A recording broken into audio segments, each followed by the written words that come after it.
Kung nakita nyo yung huling vlog, yung huling in-upload ko na huling araw dun sa sa trabaho, magbibigay lang ako ng update. Bali, nagsimula na ako sa sa bagong trabaho simula nung Martes hanggang ngayon, at maraming nangyayari.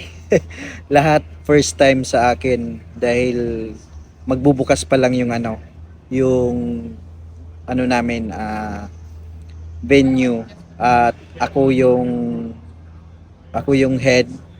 Tapos ako gumawa ng menu, ng recipe, maraming meetings, nakipag-meeting sa mga supplier, sa owner. Tapos ngayon araw, nagkaroon kami ng food tasting, at masaya ako kasi happy naman yung mga boss sa outcome ng ginawa kong recipe. Bali ito ay Hawaiian cuisine, pero ang totoo wala talaga akong idea sa wala akong background sa Hawaiian cuisine. Kaya ang ginawa ko, naisip ko yung Hawaiian pizza. O di mostly ng mga recipe ko ay may pinya.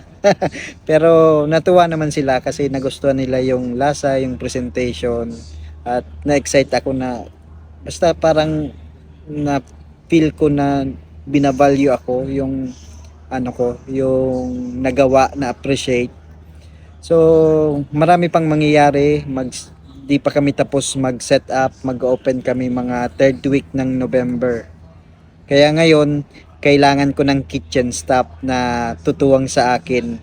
Kaya sa mga kapwa ko dyan Pilipino na nandito na sa Sydney, kung gusto nyong trabaho or wala pa kayong trabaho at may experience naman kayo, mag-apply na kayo. Bali, ilalagay ko sa description yung email address, yung email address para mapagpasahan nyo ng resume nyo, at kung makontak ko kayo, swerte nyo. Bali, email lang kayo, send nyo lang yung resume nyo sa kitchen@hideoutsydney.com.au. So apply na. Muli, ako ang inyong lingkod, Kusinerong Mayor. Alam. Kusinerong Mayor, ang kasama nyo sa biyaheng masaya. Sumama kayo, sumama ka sa biyahe. Dito masaya, kay Kusinerong Mayor ay panalo ka.